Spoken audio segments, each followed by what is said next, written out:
I'm baking.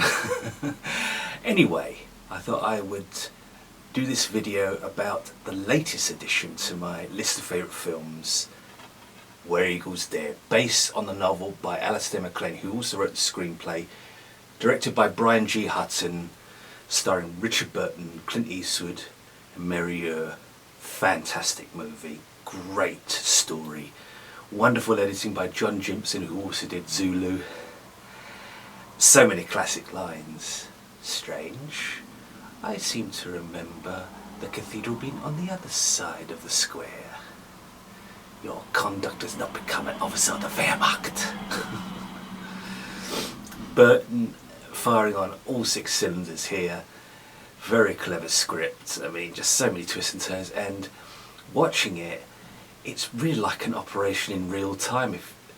Just the meticulous nature of this of this mission to gain access to the Schloss Adler, the castle of the Eagles, which they have to get to by cable car.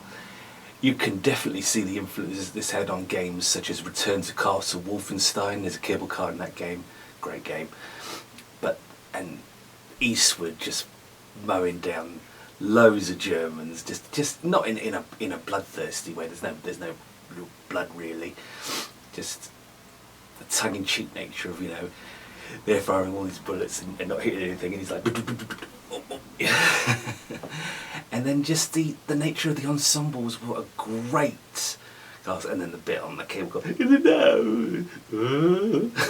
the guy hanging on, and well, if you've seen the film, you know exactly what I mean. Mary Ure.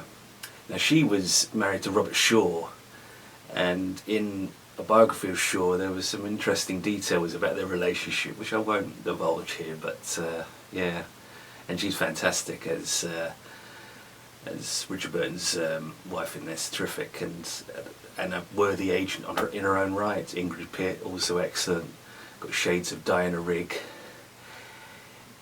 It's just a fantastic, cracking good adventure that just in 2.5 hours tells a complete story, self-contained. It never needed a sequel, and it just stands on its own as a great action film, one of the greatest, and it influenced so many that came after it, so many. And you can, and even of the time where you had, like, as I say, John Wayne had done, you know, like the Green Berets and, you know, Longest Day, Sands of Iwo Jima, but then you got Where Eagles Dare, which is just in a class of its own really. And this is the second Clint Eastwood film to be in my list of favourite films. There may be others. I do really like the Dollars trilogy. We'll see how they do. I'm going to hold a draw in April 2025.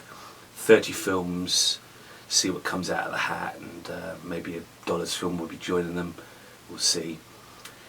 So yeah, this is kind of putting kind of like the final finishing touches to my list of favourite films. There's only 6 films left to choose after this, but Where Eagles Dare belongs with the very best. And as I say, if that old, you know, story of being left on a desert island with a movie projector and some popcorn, enough popcorn to last you a lifetime, and some chocolate. I do like chocolate. This would definitely be one of my dream films to see over and over again.